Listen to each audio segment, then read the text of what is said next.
experience. All right. Like, oh, I gotta take my board. That's interesting what you think. You just said it. Seems many people are still in the mood of summer. Oh, let's return to the Russell sheet. Okay, let's begin today's class. Okay. Let's wait for anybody. So, continue study on chapter 1, introduction of operations management. We have discussed a lot of like why operation management is important, how bright future you can be if you are really good at this field. And we also discussed a lot of trend in this field. For example, that's when we talk about service industry, usually it's more challenging for us to manage well in the operation side than manufacturing. We have discussed a lot of reasons. That's a summarize for the why it's more challenging for operations management in the service industry. Jobs less structured for service industry. Customer definitely creates a lot of problem. And skill level, think about service industry. Usually service industry, a lot of service industry has minimum wage or a little bit above minimum wage. So worker skill level are low satisfied compared to the demand of customers. A lot of no skill entry level positions, turnover rate is definitely a problem. So industry, think about restaurants and performance are affected by a lot of factors we can't control. Okay, there's no standard. It's also hard to train for training. So that's why we say in word, okay, it's more challenging for us to perform well in the service industry than manufacturing industry. Process. In this course, we'll talk a lot about process, different function. Well, if you think about different management level, so for upper management level process, so it's a governed operation of the entire organization. Usually they think about very long-term decision, strategic decision. One example we can talk about is like chapter 8, location planning. So if Walmart want to consider to open new sites in Robinson County, like Pembroke or Lumberton or some other place, but this is the high-level decision. Even you are middle-level, like site manager in one Walmart store, probably you have very little input on this decision, right? But it definitely belongs to the operations management.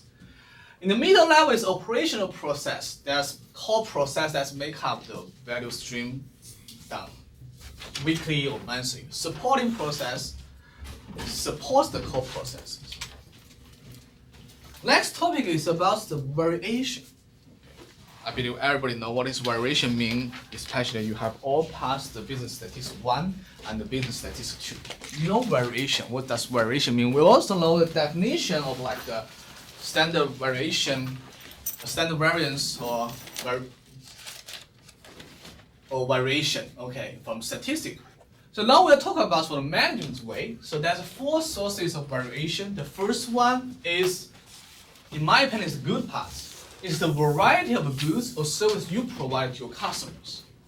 Usually, the greater of this variety, the better for you to be in the industry. Right? If you can provide different type of service, think about different menus, right? Even for the fast food restaurants, probably what attracts more customers. The second type is structural variation in demand. Can anybody give us an example of a structural variation in demand?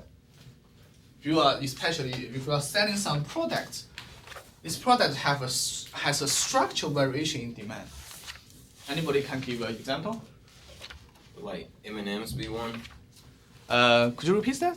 Like M&M's, like the chocolate candies, how they change it based off of, like they change the colors for like Easter and like Christmas and seasonality, right?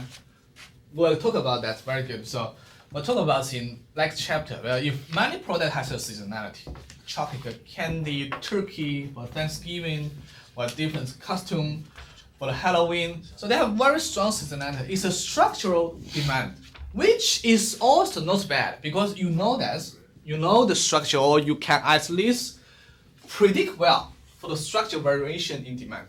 Well, it will create a problem. Even you know it's very well. Think about the capacity, right? You know, okay, our candy demand for Halloween will increase, say 500%. It's very normal, maybe even higher than 5. I just give a number. Even you know that's 1 year, 2 years in advance, it's still hard for you to plan. You know that's increasing 500%. How will you handle that?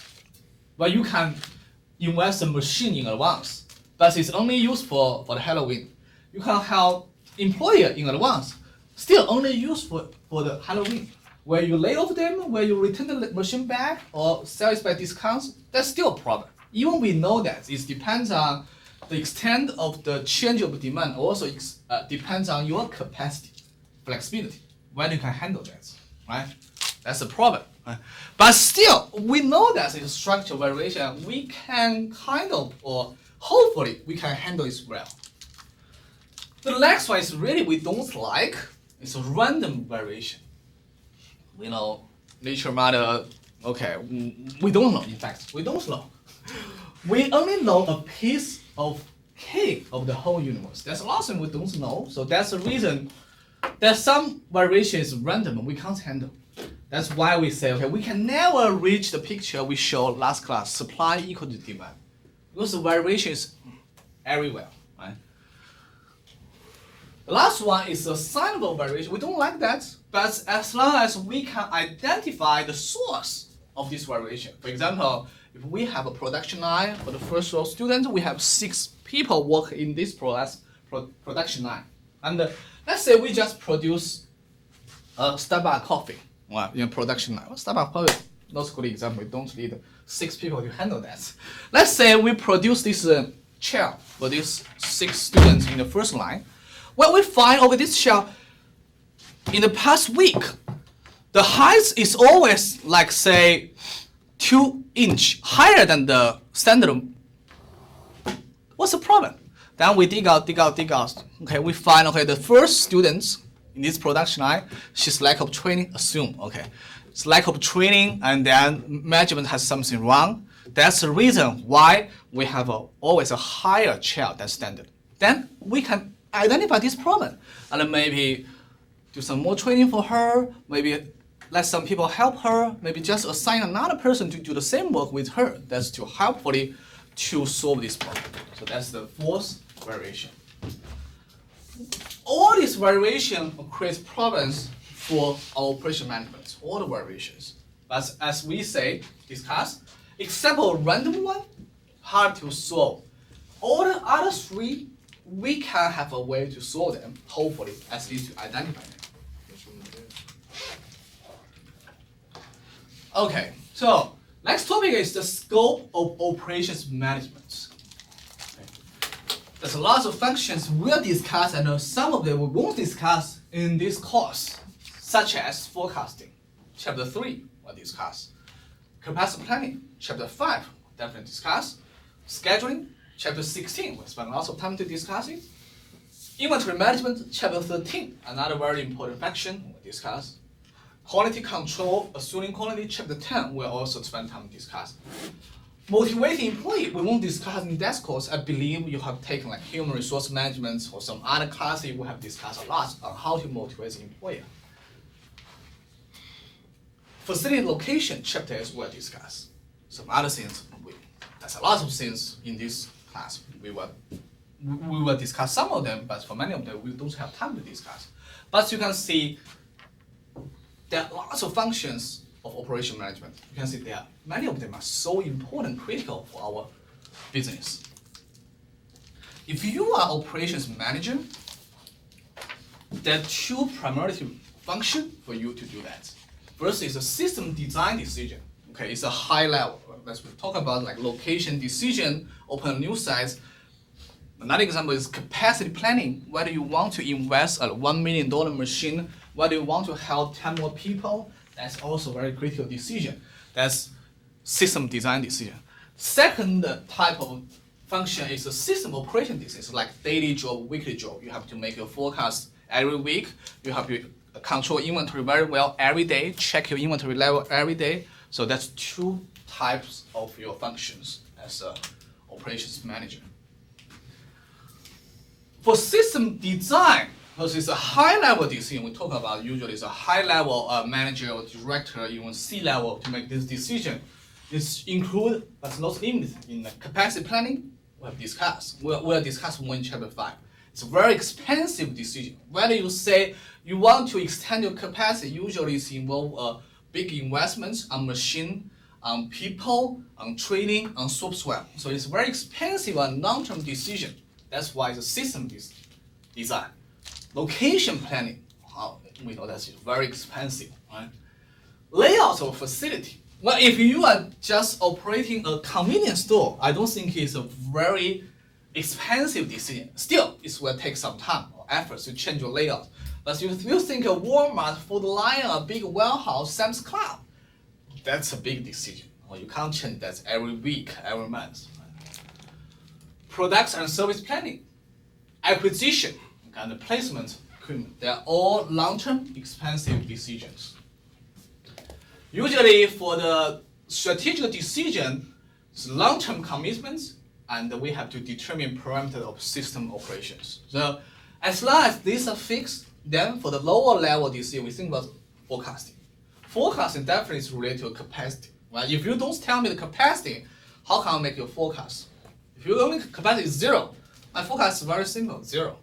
Because no matter what's the demand here, I can't sell anything.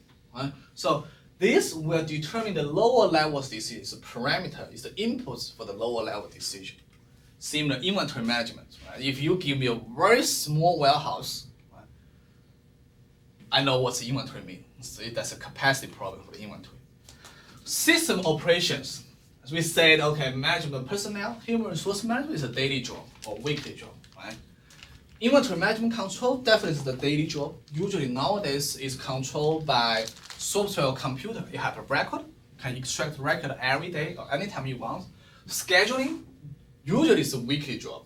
It depends on different company, but many companies weekly job or maybe longer month job. Project management and the quality assurance. Still, all of them are very important, but the difference is that usually it's a daily or weekly, it's short term, or it's a routine job, not compared to the system design functions we have discussed, long-term decision. Okay, now this picture, manufacturing versus service employee. You can see here, for US from 1940 to 2005, well, the manufacturing job, which is in the red line, decreased a lot. On the other hand, the service type of job increased a lot. If you sum them together, it's still pretty stable. That's the reason we have unemployment rates, even in the recession, still like 10% unemployment. And now probably 6%, I forget. I didn't follow that nowadays, because nowadays most people has a job. But as you can see, the summation of the total jobs are very close. No matter it's 1940 or now. Okay. But you can see the trend. So that means for most of you guys, if you graduate, you choose a job, most likely many of you will go to the service industry. Many of you, okay, will go to, because that's a trend. Okay, even initially you are working in the manufacturing industry, but the trend is that you have to prepare. This trend probably will continue. That's just my opinion. I'm not sure whether you guys agree with me, but so for service industry, we have discussed service industry like a couple of slides before. That's a skill level problem, right? That's high turnover rates. Definitely, there are lots of minimal payment job in the service industry, right? I believe that's not your goals. Right? After finish your college degree, many of you will maybe later go to graduate school. Many of you will work hard in the industry. That's not your goals. We're talking about some decent job in the service industry, right? Well, I work in the service industry for several years. Here now is also service industry. We have discussed last class, right? Faculty, teaching. I work as a supply chain consultant in the definitely service industry. What I consult are all manufacturing companies, are all. As P&G, Unilever, Shell, Nestle, they're all manufacturing. What I hope you guys know is that operation management, traditionally, we are talking about manufacturing. Definitely it's useful for service. But for you, you should prepare well for you, not just for the manufacturing side of the job. You should improve your knowledge base, skill base. Then you can work as a consultant, well, as a trainer, as a whatever role you can do that, like analyst to work in the service industry, even for operation management. There's a lot of jobs in the service part for operation management. So I hope you guys prepare well for that. Now the problem is that for US, we know that long term we continue to lose manufacturing job due to the outsourcing.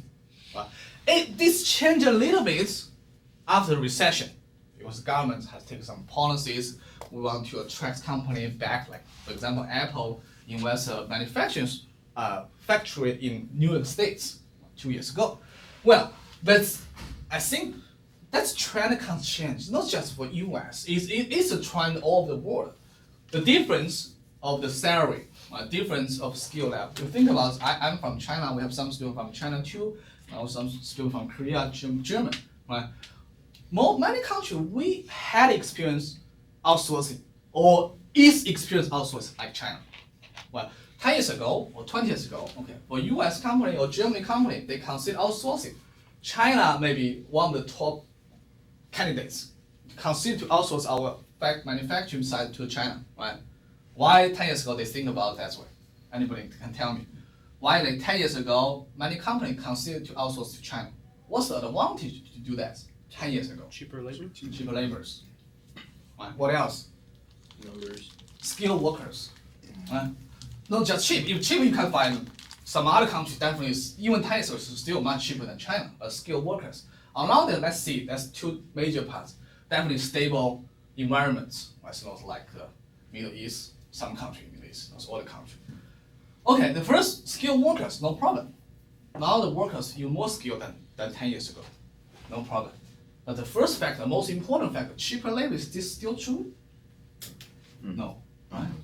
Many of you may know, okay, 2 years ago, when my parents visit me, they say, okay, before they came back to China, they say, my uncle wants to get some Nike or Adidas shoes, okay, here. And my uncle has a specific requirement. Find the shoes not made in China because he wants some shoes to come from United States, right? First I tell him, okay, you can't find any shoes made in US. I can tell you in advance, but I will try to find the shoes not made in China. I'm not sure. I was not so sure whether I can find that. So I went to Kohl's to find, okay, Nike, Adidas, and all the shoes are not made in China. All the shoes. If you pay attention, it's made in Vietnam, made in Malaysia. It's all 2 years ago. Nowadays, it's really hard to find them made in China. The reasons they continue to outsource from China to some other countries because the labor costs increase a lot. I think Korea experienced the same thing, maybe 20 years before China. Usually, 20 years ago, maybe 30 years ago, it's also a top place for outsourcing. But now, labor cost is much higher than before. Right? So, my idea is that we definitely can complain for some country or some group, grab our opportunity. But you think about every country, eventually, and hopefully, you don't hope your country or your region never outsource to others. That means you have a higher payment, you have a higher level, skill level workers. That's why you outsourcing to other countries.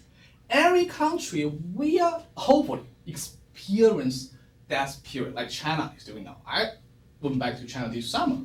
I heard a lot of complaints, okay, business not as easy as before because labor costs increase a lot. My parents has a very small warehouse bookstore.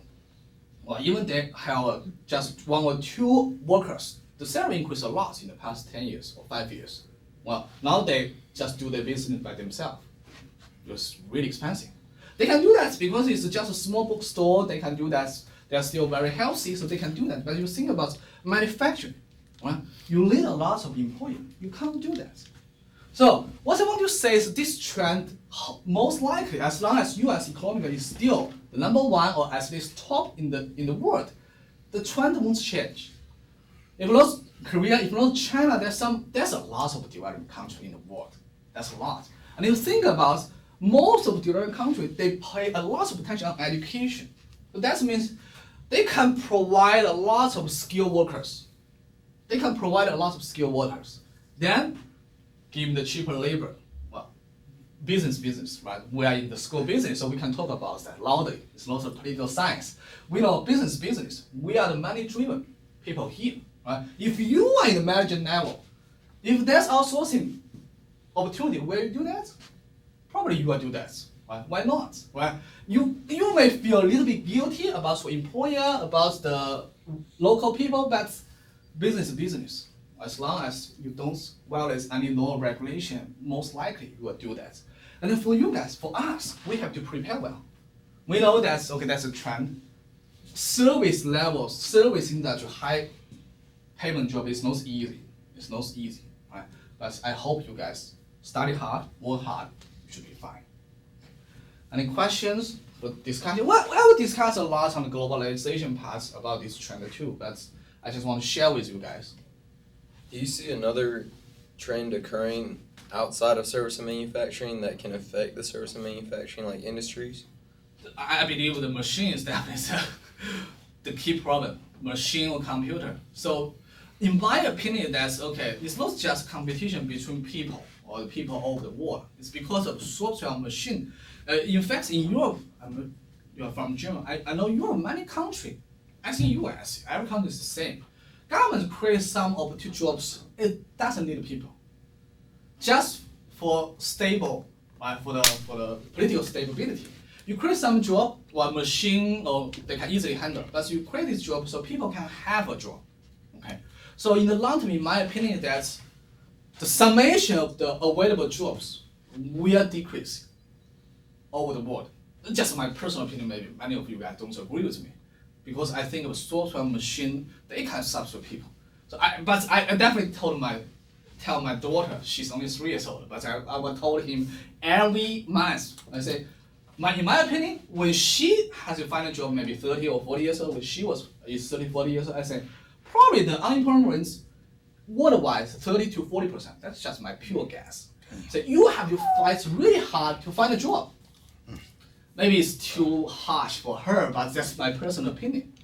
Your software machine, when I work as a supply chain consultant, I find, okay, software definitely can replace a lot of jobs we have. Even I did the service job. Finally, I can be replaced by the software. They didn't use the consultant to do that. Software can handle that. So that can be a problem. I'm not sure whether you agree with me, but yeah. What's other opinions? Not agree with me, maybe. Definitely. Yeah, this is just my opinion. Any other discussion? What do you want to say, Sam?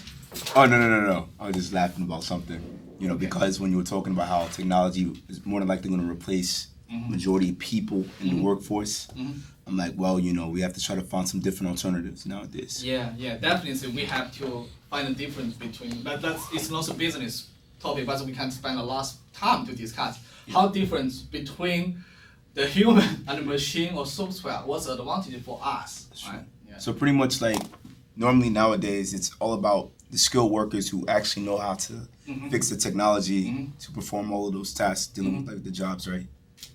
That's right. All right. Yeah, that's my opinion. Bernard? So do you think technology is actually advanced enough to, at this moment, to have that unemployment rate be like 30, 40%? I don't think that this moment. I definitely, that's the reason I talked with my daughter, was my wife, said we have to worry about 30 or 40% unemployment rates. I just think that this is a trend. I know many countries did that. I forget which European country, so governments really create some jobs. It's not necessary for people. Think about it, in China, I can give you an example, like a bus. Right? Usually in the bus, okay, you drive a bus, the driver has the automatic machine that you scan your car, right, IC card, whatever card. You don't need a person to sell tickets. Maybe 20 or 30 years ago, you have a driver and a salesperson to sell tickets in the bus. Well, nowadays, I believe most places in the world, you don't need just a driver. You can scan your card or whatever. You don't need a specific person to do that. But in Beijing, well, I believe 10 years ago, they also changed the policy, okay, you only need a driver. But then after several years, they come back, they ask the person in the bar to sell the tickets. In my opinion, this is a redundant job position. But they lead many people, they can't find a job, right? So they leave these people come back to work. You think about the problem that many countries, or especially like US, we can afford 20% unemployment for the welfare system. We can afford that. We can still machine replace people. okay, we can still have a very high production by machine. So everybody can get a good payment or welfare, okay, unemployment, pension, whatever. But the problem that is will create instability. So that's those governments want to do that. So that's why they create some job. It's not necessarily a real job. I don't think you guys or including me want to do this kind of job. It's just by mercy you want me to do that. We want to do some job really creates value, really can't be replaced by machine or by software. So that's our goal. And I know it's challenging. Don't just compete with people. We are compete to software or machine. It's challenging, but we work hard together. We should be fine. Okay, let's come back to the business side. I want to talk about a little bit more about the outsourcing problem. We'll discuss that later. Okay. Operation we'll discuss. We don't have a chapter to talk about outsourcing, but if you work in a company, especially manufacturing company, that's a decision you may you have to consider almost every year whether to do outsourcing, right? Usually you can do that for a company in North Carolina. It's also outsourcing some parts of business, and maybe a company in some other states, and then maybe a company outside of the United States. So whenever you have to make this decision, think about that. Think in the long term. Because it's very important to think in long term. Right? Like 10 years ago, many companies outsource their sites, manufacturing parts to China. And we have discussed, you open a new site, you open a new factory in a foreign country, it's very expensive. Very, very expensive, right? You have people, and then not long term. We're talking about outsourcing not 10 years later. Many companies nowadays have to move out from China. Well, definitely it's very harmful for Chinese economy nowadays. But it's more harmful for the company that do that. They don't want to do that, but they have to. The reason that they underestimate the increase of labor costs in China. It's not their fault at all. It's because I also underestimate. When I came to US in 2004, well, I got a full scholarship from University of Minnesota and then Purdue University. At that time, most of my classmates, they graduated from college. We are a top 10 university back in China. So my classmates, I believe their salary at that time is pretty top from fresh graduates.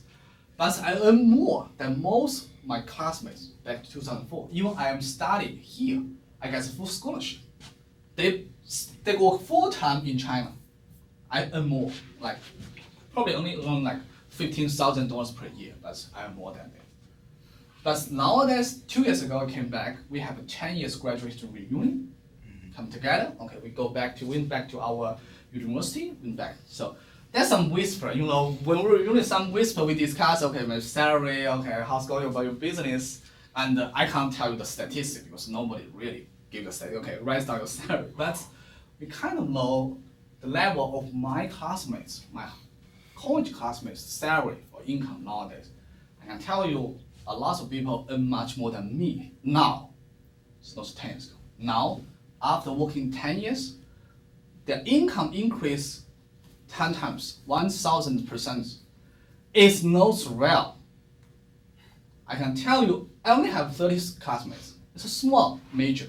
Computer is applied mathematics. But I can tell you at least 20% of people, their income increased 1,000% in 10 years. You think about that's a high level position that work for IBM, Microsoft, or some Chinese company, Alibaba. You guys probably know that, right? They increase a lot, and they have stock options, go IPO, and lots of money. But maybe not everyone will increase 1,000% in 10 years, but even 300% is where you can't afford that. If you have outsourced to China 10 years ago, you simply can't afford that. 300%. You think about US. How much we increase for the past 10 years for salary?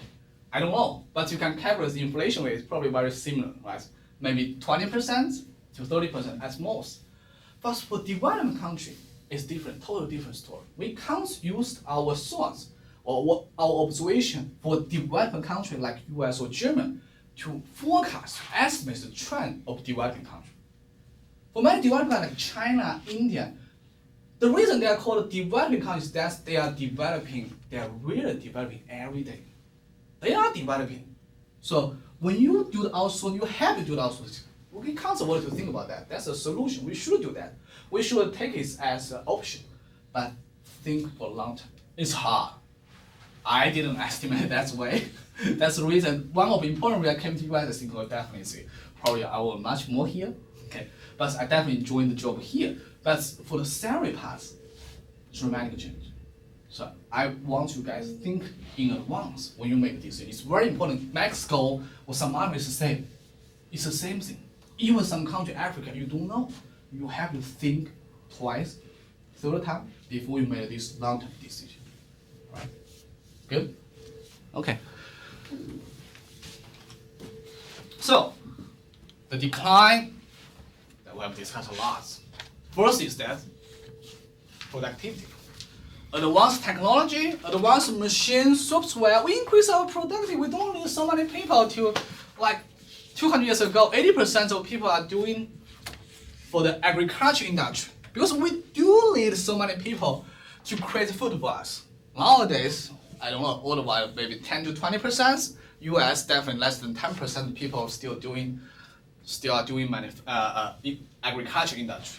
And outsource, spend a lot of discuss that. Okay. Outsource to some other countries or maybe some other companies, not in your company. Statistical artifacts. Because many manufacturing companies use the contract temporary labor, which is not show up in the statistics. That's also true, right? Especially also our unemployment rates. Some people are not showing unemployment rates. In fact, the true employment rate is higher than what we have seen. Do you guys know the definition of unemployment?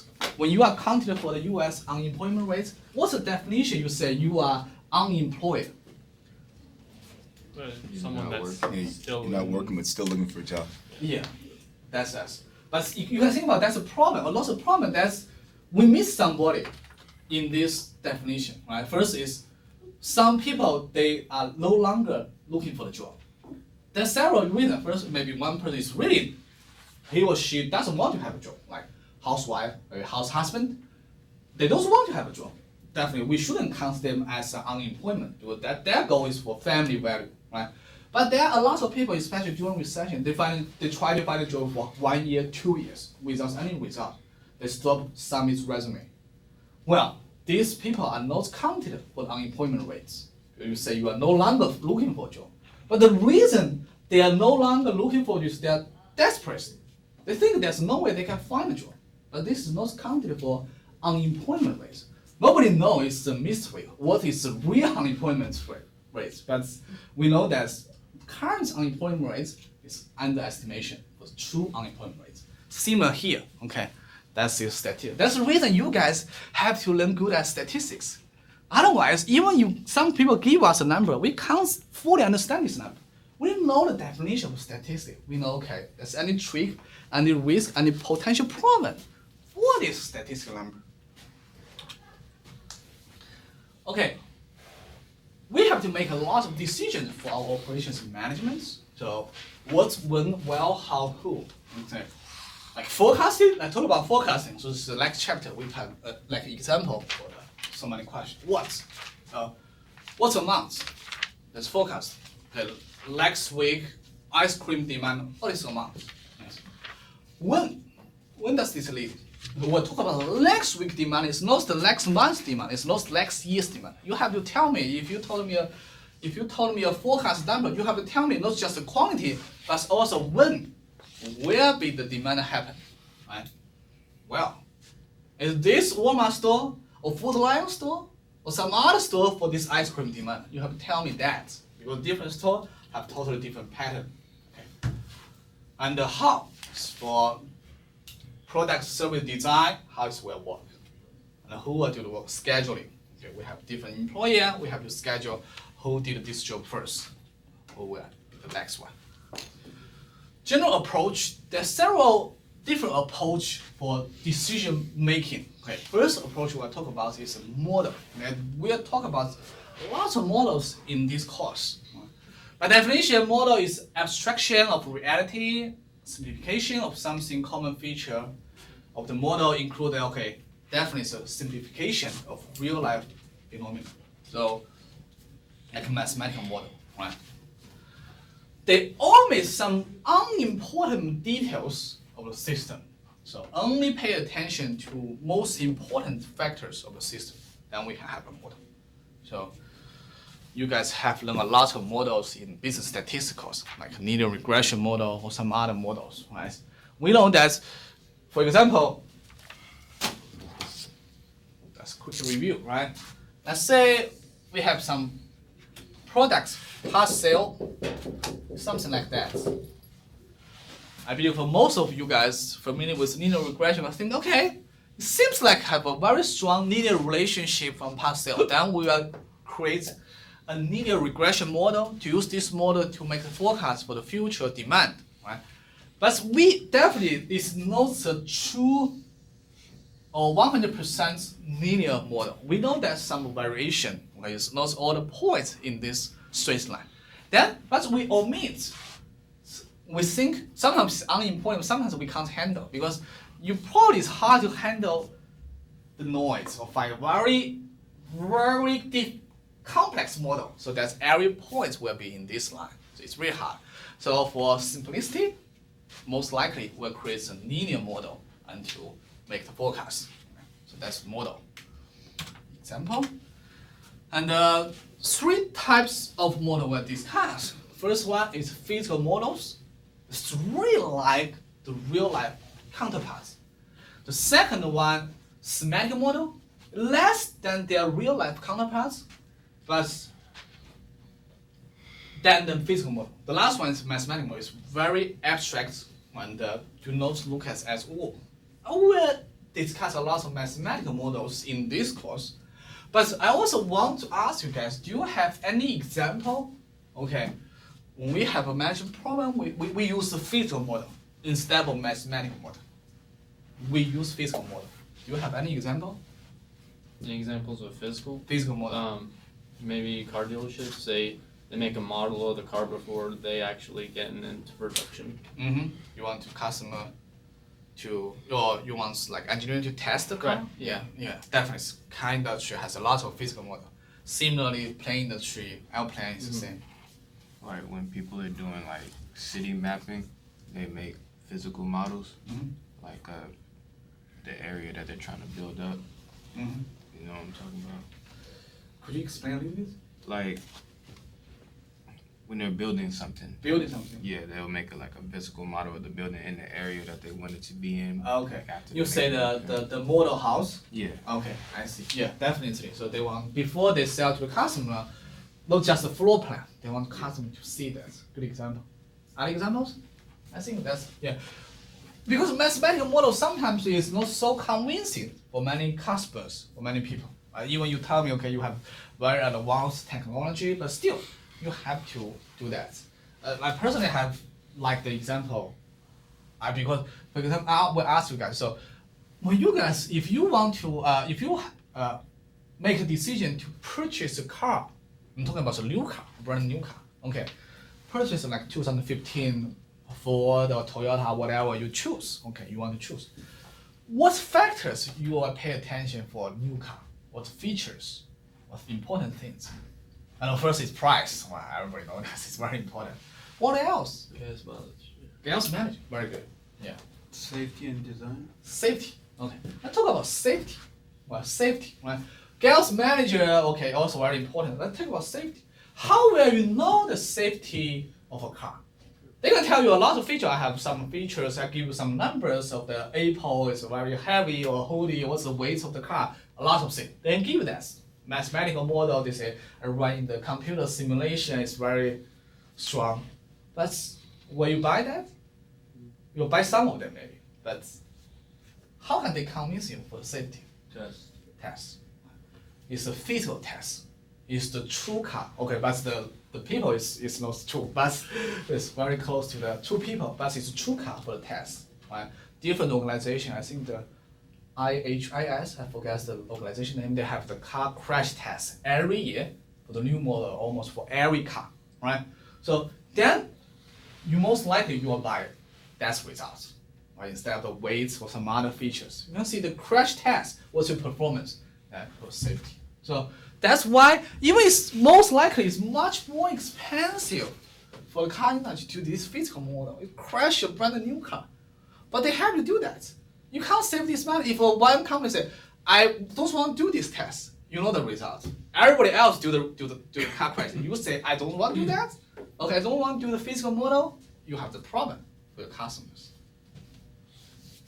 What about like digital models, like where you can design your car or look at the new car on their website and stuff like that? Is that still considered a physical? I don't think so. The digital design, I don't think. I probably think that's my opinion. Is the second one, semantic model. It's between the physical and the mathematical. It's not pure mathematical. That's my personal opinion. Maybe you can have some new category here, but I don't think the digital one is the real physical model. Talk about physical, but still much better than like just the numbers, like the height or weight of the car, right? If you have shown the picture or the 3D dimension of the of structure of the car, it's much better than show that. Like the floor plan, if we just look at the floor plan, you have to imagine the house instead of look at the house. Very good discussion. Okay, so understanding the model. Okay, it's very important for us to make use of the model in the correct way. We have to understand the model. Still, this example, right? Let's say we have the past, say, 12 months demand for the turkey sales in the food lineup. And then we use this 12 months demand, past 12 months demand, to build this linear regression model. Okay, that's the story. Now I want to ask you, what is the purpose of this model, for this linear regression model?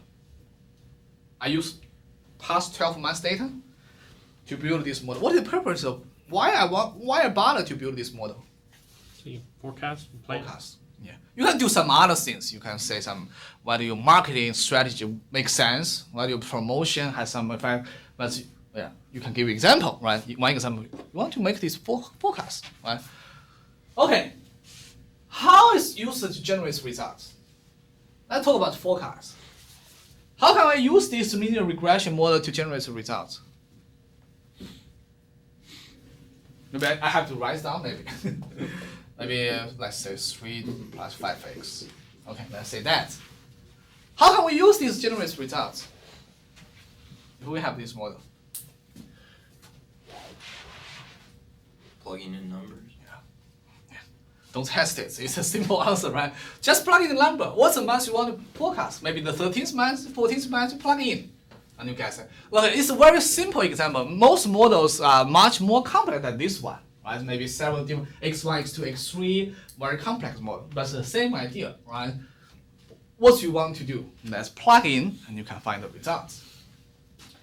Okay, let's plug in that. So it's 13 months.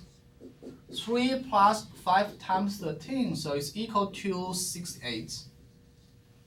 Then, can anyone interpret these results for me? What does this mean? I plugged in the 13th month and guess 68. Remember, this is Turkey's historical sales number for the past 12 months.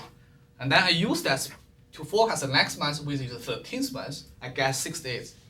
Any volunteer? How to interpret this number for me, for us? I think you can interpret it if you don't know what the x and y values mean. I don't know. Yeah, that's right. Yeah, it is definitely.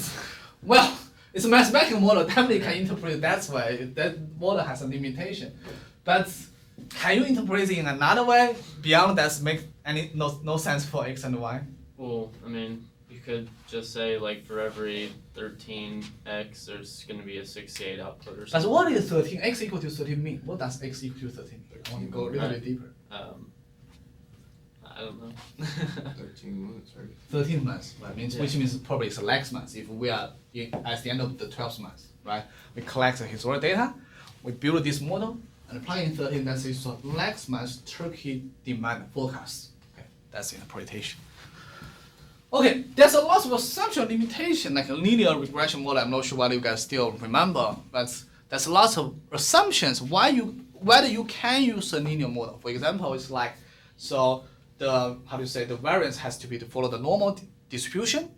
Okay, any variance for dots here, normal distribution, and It's not like the pattern like here, some pattern here, you shouldn't consider linear regression model. Okay, that's some assumption. We'll review that when we go to this chapter 3. Okay, we know that any mathematical model has an limitation. Even the physical model, car crash test, but we use the true car, but it's not the true people sitting in the car, right? So we still have some limitations. Anything can happen, right? Benefits of the models. Well, there's a lot of benefits of model. First, I would say is cost benefits, right? Because it's very expensive if we use a physical model, okay? And also sometimes we can't afford the failure of physical model. You think about it, it's not even experiments. Think about it. Every time, like, first when human beings explore the universe, right? First we set a satellite to the universe. Nobody's there.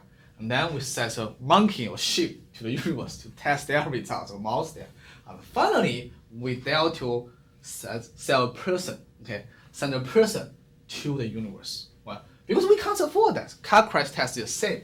So mathematical, definitely you have computer, you have people do that, but it's very not cheap for many situations. But it's not so expensive compared to physical model or true experiments. And require user to organize and quantify the information. Or that's the reason we have discussed why this course is so quantitative, because we have to deal with different models. We need to build the ability to organize and quantify the information. We have to understand the problem. Like this simple question I have asked you guys. We have to understand, after we build a model, how we use that. Don't underestimate this one. Because when I did a consulting job, I have to spend a lot of time to train, to help my customer to understand our model. Many customers, they use our model. And then they pay the license fee, they pay the consultant fee, but finally they don't use our language because they don't understand. And once maybe they don't trust. They still don't understand, right? They don't trust how gets this match number. So next week my demand forecast 214.3 maybe. How can you persuade them? If you want to persuade them, or even yourself or your manager, you have to understand the model by yourself. You have to explain this, like, okay, this is the model. How you get this model? How to explain this number? Okay. The good part, the beauty part for the model is that you can analyze what if questions. Okay, here. What if question you can answer that? You change x to 14, 15, you can answer this question. Right? You don't need to take make the physical model or use the experiment to test that. You have a mathematical model, you can answer what if questions. It's a consistent tool and enable user to bring the power of mathematics to bear on a problem. Well, nowadays for operation management, supply chain management, we can't avoid mathematical model. As student from business school, many of you, we don't require, and company don't require you to build a model by yourself. Okay, many of you. Some of you may need these skills for some position, but at least you have to understand the model. You have to be able to explain the model in the business. Very important. We are able to explain this model to our manager, to our customer, to our colleagues. So that's very important. Okay. That's the end of today's class. Any questions, comments? Good. All right. So we'll see you on Wednesday.